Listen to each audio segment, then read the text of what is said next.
எவ்வளோ எவ்வளோ பெரிய சோளையால மதுரைக்கோ இல்லைங்க இல்லை இப்பயே சரியா கேள்வி വലിയ പാത്രം കൊണ്ടുപോകാം വലിയ ചക്കയാ കേട്ടാ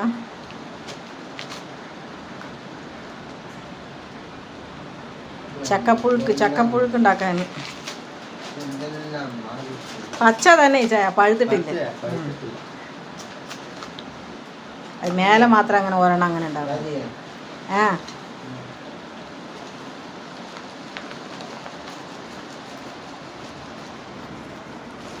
சக்கை வந்துட்டு எவ்வளோ பெருசாக இருக்குது பாருங்க.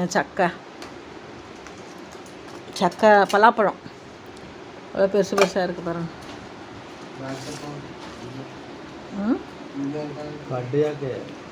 ബഡ് ചക്കൻ പറഞ്ഞ നാടൻ ചക്കയല്ല. അതോ അവിടുത്തെ ചക്ക ഇങ്ങനെയാണോ ഇരിക്കുന്നത്? അവിടുത്തെ ചക്ക എവിടുന്നാ ചേട്ടാ ഇത്? വീട്ടിലെ പ്ലാവിന്നാണോ? അപ്പോൾ അവിടുത്തെ ചക്ക എങ്ങനെയായിരിക്കും? അവിടുത്തെ ചക്കയൊക്കെ നന്നായിട്ടുണ്ടാവും. ഞാൻ കണ്ടിട്ടുണ്ട് കോഴിക്കോടില്ല മറ്റേ ഇവർ കൊണ്ടുവരുന്നത് ചേച്ചിയുടെ വീട്ടിൽ.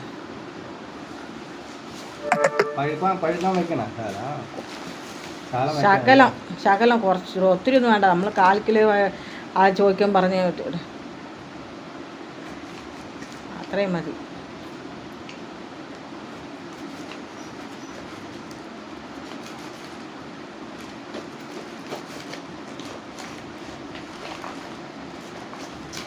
അതിപ്പോൾ ചോറ് കഴിച്ചതല്ലേ ഉള്ളൂ.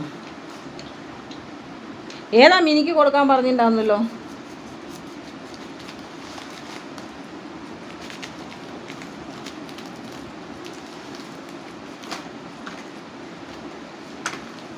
വലിയ പാത്രം കൊണ്ടുപോകാം.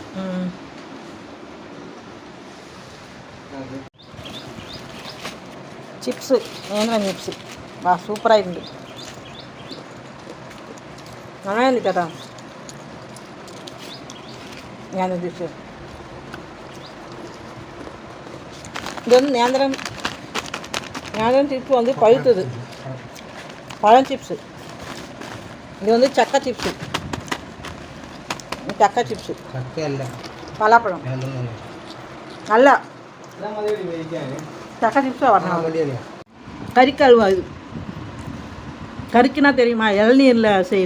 இளநீரில் செஞ்ச அல்வா பாருங்கள். மத்தி மீனும் அயிலை மீனும் வாங்கிட்டு வந்திருக்காரு. மத்தி மீன் வறுக்கிறதுக்கும் அயிலை மீன் வந்து பார்த்திங்கன்னா குழம்பு வைக்கிறதுக்கு தான் ரெடி பண்ணி எடுத்து வச்சுருக்கோம்.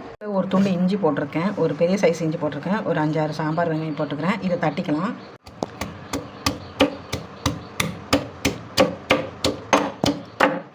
பாருங்கள், இது ஒன்றும் பாதியமாக தட்டியாச்சு. இந்த மாதிரி தான் தட்டணும். தட்டிட்ட பிறகு இந்த சட்டியில் போட்டுக்கலாம்.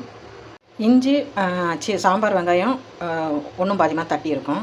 5 சாம்பார் வெங்காயம் எடுத்துருக்கேன், ஒரு பெரிய சைஸ் இஞ்சி எடுத்துருக்கேன், தட்டியிருக்கோம்.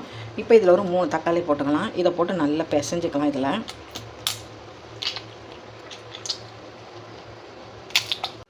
இதில் வந்து மிளகாப்பொடி சேர்த்துக்கலாம். ஒரு 2 டேபிள் ஸ்பூன் மிளகாப்பொடி சேர்த்துக்கிறேன். நான் கொஞ்சம் காரசாரமாக இருக்கட்டும்னு சொல்லிட்டு 2 டேபிள் ஸ்பூன் சேர்த்துக்கிறேன். 1/2 டீஸ்பூன் வந்து மஞ்சள் தூள் சேர்த்துக்கிறேன். 1 டேபிள் ஸ்பூன் மல்லிப்பொடி. எண்ணெய் ஊற்றிக்கலாம். தேங்காய் எண்ணெய் ஊற்றணும் போது அந்த குழம்பு நல்லா வாசனையாக டேஸ்ட்டாக இருக்கும். இப்போ இது நல்லா மிக்ஸ் பண்ணிக்கலாம்.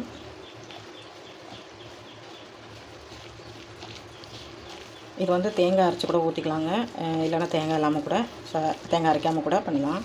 ஒரு சட்டுன்னு ஒரு செய்யக்கூடிய மீன் குழம்பு தாங்க நான் இன்றைக்கி உங்களுக்கு காமிக்கிறது. இது நான் வந்து அயிலை மீன் தான் வாங்கியிருக்கேன், அதுக்கு தான் இந்த குழம்பு ரெடி பண்ணுறேன். இந்த புளியை வந்து நம்ம கரைச்சி வச்சது அதில் ஊற்றிக்கலாம். நல்லா மிக்ஸ் பண்ணிக்கலாம். உப்பை போட்டுக்கலாம். நல்லா மிக்ஸ் பண்ணி விடுங்க. தண்ணி விட்டுக்கலாம்.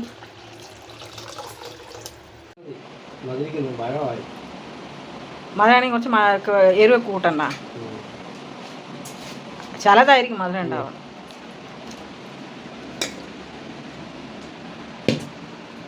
ചക്കപ്പുഴുക്ക് റെഡി பண்ண മറ്റേ പഴുത്തിട്ടുണ്ട് ചായ.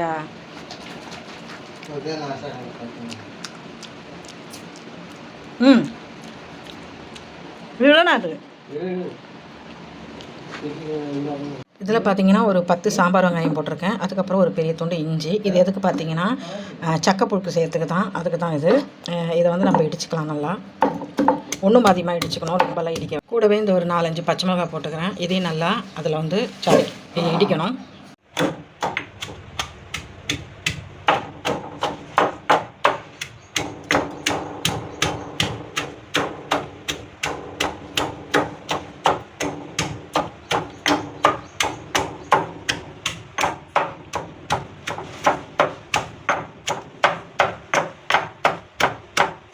பாருங்கள், சக்கை புழுக்கு செய்யறதுக்கு இந்த மாதிரி சக்கையை வந்து நம்ம கட் பண்ணியிருக்கோம். பச்சை சக்கை தான் எடுக்கணும். இது பலாப்பழம் சொல்கிறது நான்.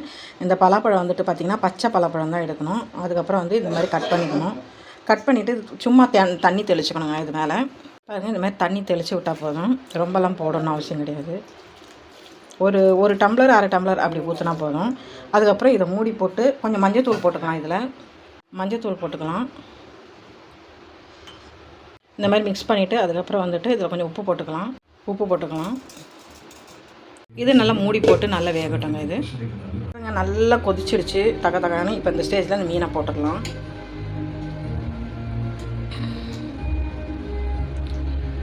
கொஞ்சம் மீன் தான், ரொம்ப மீனெல்லாம் கிடையாது. சும்மா சிம்பிளான ஒரு குழம்பு தான்.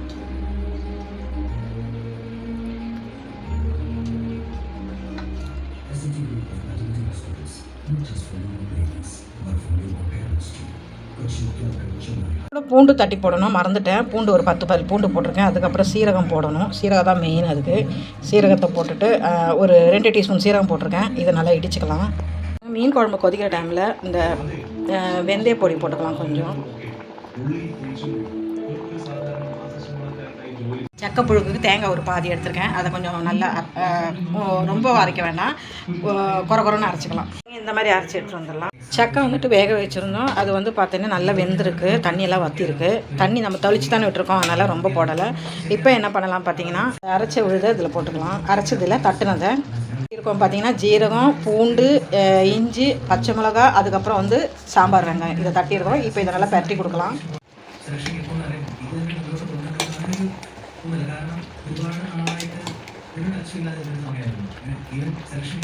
இந்த தேங்காய் இதில் போட்டுடலாம். எல்லாம் ரெடி ஆகிடுச்சு. இப்போ தேங்காய் மட்டும் போட்டாங்க. இப்போ இந்த தேங்காவை இதில் போட்டு நல்லா பரட்டிக்கலாம். செம்ம அருமையான டேஸ்ட்டாக இருக்குங்க இது. இந்த சக்கை புழுக்கு ஒரு கேரளாவில் வந்து ஃபேமஸானது சக்கை புழுக்கு. இந்த சக்கையோட அந்த பலாப்பழோட அந்த இது வந்துச்சுன்னா எப்போவுமே செஞ்சுட்டு இருப்பாங்க. பலாப்பழம் காயாக இருக்கும்போதே எடுத்துகிட்டு இந்த மாதிரி பண்ணுவாங்க. காய் தான் நம்ம இதை பண்ண முடியும், பழம் பண்ண முடியாது. காயில் இந்த மாதிரி பண்ணும்போது செம்ம அருமையாக டேஸ்ட்டாக இருக்கும். குழம்பு நல்லா தகன்னு கொதிச்சு ரெடி ஆகிடுச்சு. இந்த ஸ்டேஜில் இதில் வந்து பார்த்திங்கன்னா இதில் தேங்காய் எண்ணெய் விட்டுக்கலாம். தேங்காய் எண்ணெய் விட்டுட்டு அந்த சாம்பார் வெங்காயம், கருவேப்பிலை, கடுகு போட்டு தாளிச்சுக்கலாம்.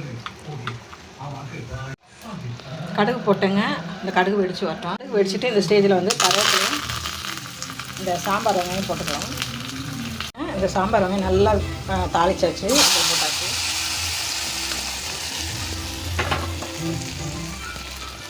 அதை நல்லா அப்படியே மிக்ஸ் பண்ணிக்கலாம். சூப்பராக இருக்குங்க, அருமையாக இருக்கும். இந்த மாதிரி மீன் குழம்பு நம்ம இதுக்கு எதுவும் கிடையாது, வெங்காயம் எதுவுமே கிடையாது. இப்போ நம்ம இதை போட்டு மூடி போட்டுடலாம். கொஞ்சம் நேரம் அப்படியே இருக்கட்டும். பாருங்கள், அயிலை மீன் கறி ரெடி ஆகிடுச்சு. செம்ம அருமையான அயிலை மீன் கறி ரெடி ஆகிடுச்சு.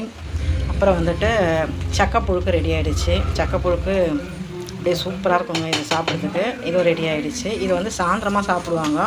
இது வந்து மீன் குழம்பு, இந்த மீன் வறுவல் சாப்பிடுவோம். அப்புறம் பீன்ஸ் பொரியல் இனிமேல் தான் ரெடி ஆகும். இவ்வளோ தாங்க நம்ம வீட்டில் இன்றைக்கி சமையல். அண்ணன் வந்ததால் இன்றைக்கி இந்த சமையல் ரெடி ஆகிடுச்சு. மக்களே, இந்த வீடியோ ஃபுல்லாக பார்த்துருப்பீங்க. இந்த வீடியோ ஃபுல்லாக பார்த்துங்க. பிடிச்சிருந்தால் லைக் போடுங்க, கமெண்ட் போடுங்க. புதுசாக பார்க்குறவங்க, சேனலில் புதுசாக பார்க்குறவங்க தான் சப்ஸ்கிரைப் பண்ணி பெல்லைக்கு ப்ரெஸ் பண்ணி வச்சுக்கோங்க. அப்போ தான் நான் போடுற வீடியோலாம் உங்களுக்கு நோட்டிஃபிகேஷனாக வரும். என்னோடய வீடியோக்கும் என்னோடய ரீலுக்கு சப்போர்ட் பண்ணுங்கள். அதுக்கப்புறம் வந்து இந்த வீடியோ ஃபுல்லாக பார்த்தவங்க, லைக் போட்டவங்க, கமெண்ட் போட்டவங்களுக்கெல்லாம் ரொம்ப ரொம்ப நன்றி. அடுத்த வீடியோவில் அடுத்த ரசமாக சந்திக்கிறேன். அது வரைக்கும் நானும் உங்களுக்கு விடைபெறுங்க. உங்கள் ராதிகா. பாய் பாய். இவ்வளோ நேரம் பார்த்து பொறுமையாக லைக் பண்ண கமெண்ட் போட்ட எல்லாருக்கும் ரொம்ப ரொம்ப நன்றி. தேங்க்யூ ஃபார் வாட்சிங். பாய் பாய். சக்கை புழுக்கு இப்படி எடுத்து இது போட்டுக்கிட்டு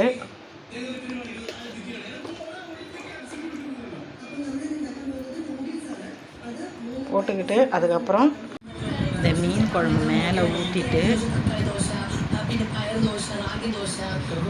வச்சு சாப்பிட்டோம்னா அப்படியே செம்மையாக இருக்கும்.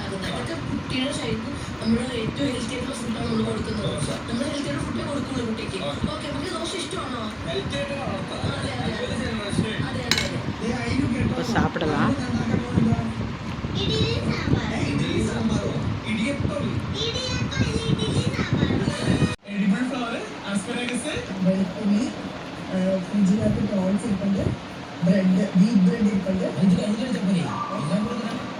செம்ம சூப்பராக இருக்குது.